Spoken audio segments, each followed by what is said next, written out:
Hello guys, question number 30 करते हैं chapter number 8 की एक्सरसाइज का। 2 blocks in an Atwood machine have masses 2 and 3। तो ये 2 और 3 kg का मास है, सिंपल एटवुड मशीन है। Find the work done by gravity during the 4th second after the system is release from rest. तो language पे ध्यान दो भाई, work done by gravity in 4 second नहीं लिखा हुआ है, work done by gravity during the 4th second लिखा हुआ है। अब 4th सेकेंड क्या होता है? 4th सेकेंड होता है t इज इक्वल टू 3 से लेकर स्टार्ट करके t इज इक्वल टू 4 तक में ख़त्म होने वाला जो इंटरवल होता है उसको अपन बोलते हैं 4th सेकेंड। ठीक है ना, क्योंकि अगर फर्स्ट सेकेंड की बात करोगे तो क्या होगा, जब घड़ी में t इज इक्वल टू 0 बज रहे हैं से लेकर जब घड़ी में t is equal to 1 second हुआ, वो होता है फर्स्ट सेकेंड। तो उसी लॉजिक से जो 4th सेकेंड हो जाएगा वो क्या हो जाएगा, जब घड़ी में t इज इक्वल टू 3 है से लेकर जब घड़ी में t इज इक्वल टू 4 है।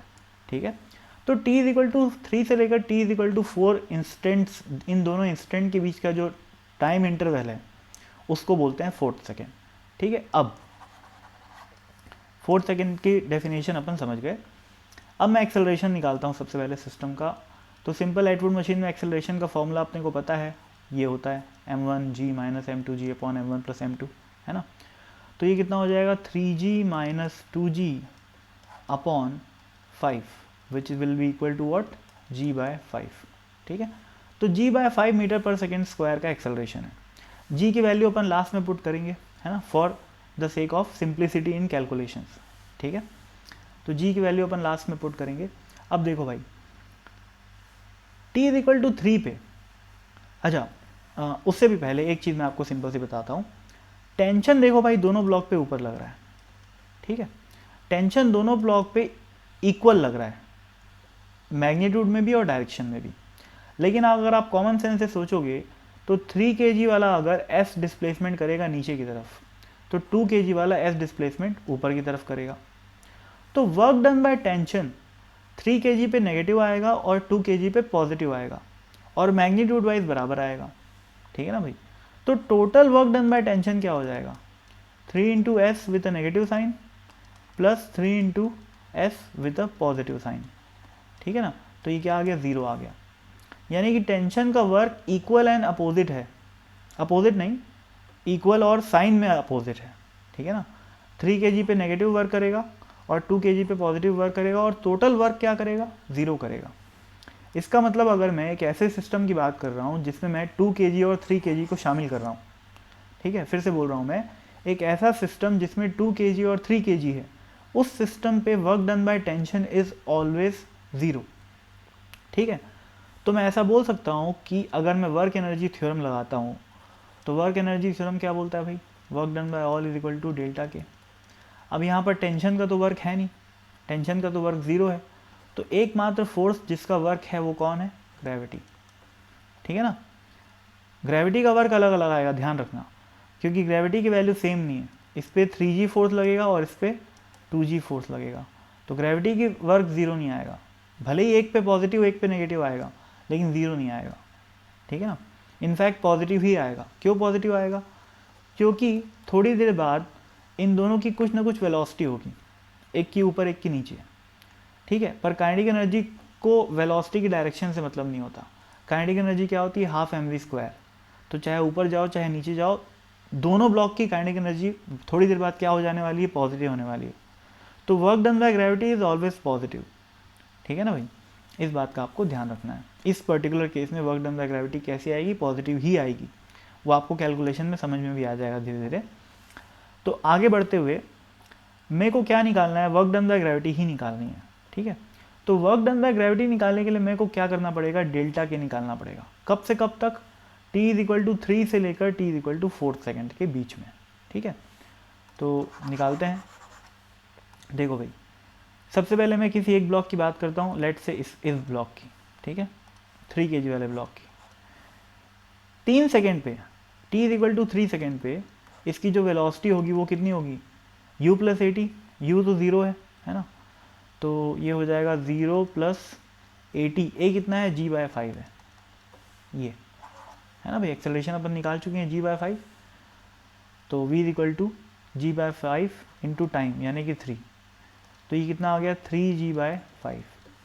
यानी कि t is equal to 3 second पे ये वाला जो ब्लॉक है वो ऊपर की तरफ जा रहा होगा 3g/5 वेलोसिटी से, ठीक है। तो इसको मैं v3 बोल लेता हूँ।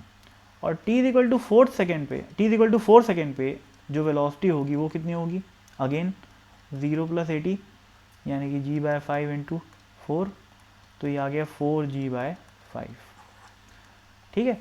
तो वेलोसिटी में जो इंक्रीमेंट आ रहा है वो कितना आ रहा है, 3g/5 से लेकर 4g/5 तक का, ठीक है भाई। तो t=3 सेकेंड पे इतनी वेलोसिटी है और t=4 सेकेंड पे इतनी वेलोसिटी है, ठीक है। तो चेंज इन काइनेटिक एनर्जी क्या हो जाएगा, change in kinetic energy of the 3 kg वाला ब्लॉक कितना आ गया, हाफ इंटू मास इंटू क्या करूँगा मैं, v/4 square minus v/3 square, ठीक है। वेलोसिटी एट 4 सेकेंड का square minus velocity at fourth नहीं, वेलोसिटी एट t=4 का square minus velocity at t=3 का स्क्वायर। इससे मेरा आ जाएगा डेल्टा के फॉर 3 kg वाला ब्लॉक, ठीक है। और वैसे ही डेल्टा के फॉर 2 kg वाला ब्लॉक कितना आ जाएगा, 1/2 × 2 v4 square minus v3 square, ठीक है। ध्यान रखना v4 और v3 क्या है, वेलोसिटी एट 3rd सेकेंड और वेलोसिटी एट 4th सेकेंड, ठीक है। अब ध्यान दो, हर समय इन दोनों की वेलोसिटी भले ही डायरेक्शन में अपोजिट रहेगी पर मैग्नीट्यूड में सेम रहेगी। इसी वजह से मैं 2 kg वाले के लिए कैलकुलेशन नहीं किया हूँ, सिर्फ 3 kg वाले के लिए कैलकुलेशन कर लिया। भाई एक्सेलरेशन दोनों का सेम है, भले ही 3 kg वाला ऊपर जा रहा है, 2 kg वाला नीचे जा रहा है, लेकिन एक्सेलरेशन का मैग्नीट्यूड तो सेम ही है, ठीक है। तो जो वेलोसिटी आएगी उसमें सिर्फ डायरेक्शन में फ़र्क आएगा, मैग्नीट्यूड में कोई फ़र्क नहीं आएगा। और मेरे को चूँकि वेलोसिटी का स्क्वायर करना है और काइनेटिक एनर्जी निकालना है, ठीक है, तो मेरे को डायरेक्शन से कोई मतलब नहीं, खाली स्पीड से मतलब है, ठीक है। तो अब ये डेल्टा के क्या हो जाएगा, डेल्टा के हो जाएगा डेल्टा के फॉर 3 kg वाला ब्लॉक और डेल्टा के फॉर 2 kg वाला ब्लॉक। क्योंकि ये जो मैं work done by all = delta के लिख रहा हूँ, ये मैं किस सिस्टम के लिए लिख रहा हूँ, उस सिस्टम के लिए जिसमें 2 kg और 3 kg वाले दोनों ब्लॉक हैं, ठीक है ना भाई।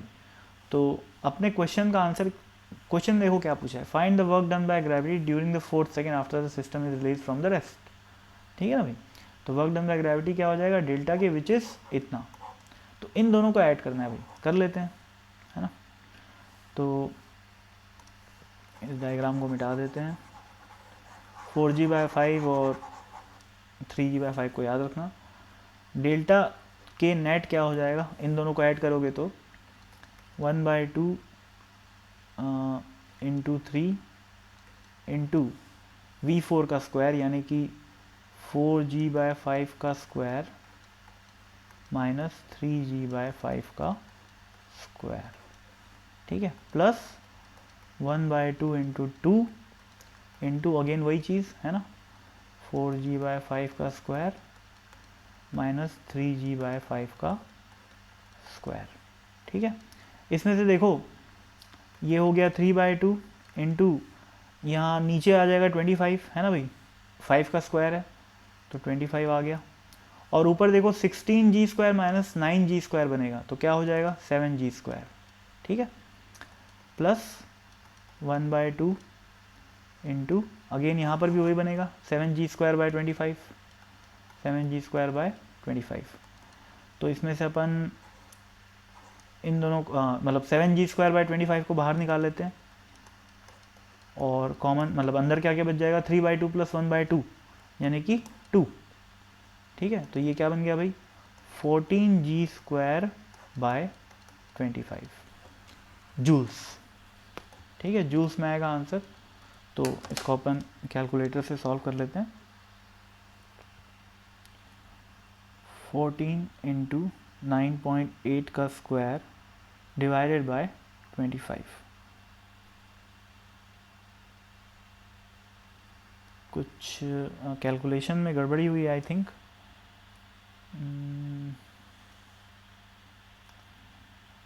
एक सेकेंड, 4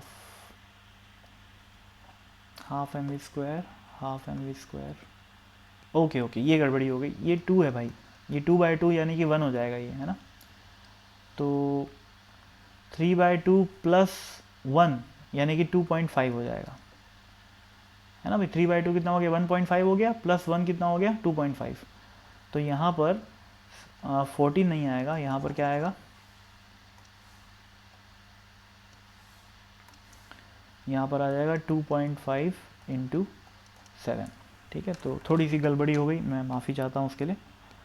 तो 7 into 2.5 into 9.8 square divided by 25।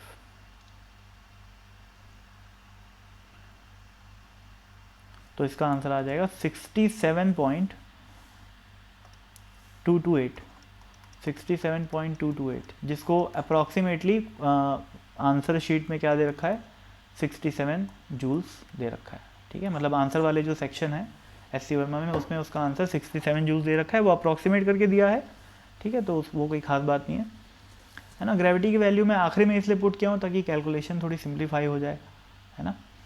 और आई होप आपको लॉजिक समझ में आ गया होगा कि कैसे मैंने वर्क डन बाय टेंशन को 0 पुट कर दिया। तो वर्क पावर, जो वर्क एनर्जी थ्योरम है, वो इससे इसमें आ गया, क्योंकि वर्क डन बाय ऑल में सिर्फ और सिर्फ वर्क डन बाय ग्रेविटी ही होगा। ठीक है, क्योंकि वर्क डन बाय टेंशन तो क्या है, 0 है, और कोई सिस्टम में फोर्स है नहीं। ठीक है, इस बात का ध्यान रखना कि मैं सिस्टम पे वर्क एनर्जी थ्योरम लगाया हूँ, वो सिस्टम जिसमें 2 kg और 3 kg वाला ब्लॉक दोनों शामिल है। ठीक है, तो बेसिक से अपन चलते गए, आंसर आ गया। आई होप आपको समझ में आ गया होगा। Thank you so much for listening and bye.